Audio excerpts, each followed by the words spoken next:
ලෙඩ නොවී ඉන්න මෙහෙම කරන්න. රතු මස් අධික ලෙස ආහාරයට ගන්න එපා. ඒ මගින් වකුගඩු ආබාධ සහ ආහාර ජීර්ණ ගැටලු ඇති වෙනවා. ලුණු හා සීනි අධික ලෙස පරිභෝජනය කිරීම මගින් ඔබේ වකුගඩු වලට හානි වෙන බව ඔබ දන්නේ නැතුව ඇති. ඒ නිසා නිතරම ඔබ නිවසේදීම සකසාගත් ආහාර පරිභෝජනය කරන්නට පුරුදු වෙන්න.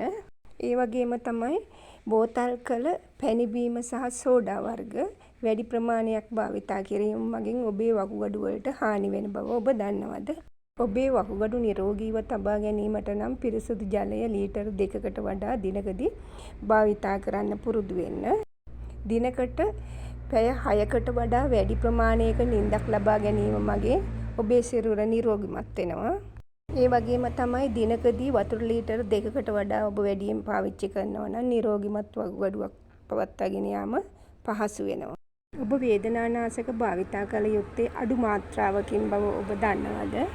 නිසි වේලාවට මුත්‍රා බැහැර නොකිරීම මගින් වකුගඩු ආබාධ ඇතිවන බව ඔබ දන්නේ නැතිව ඇති.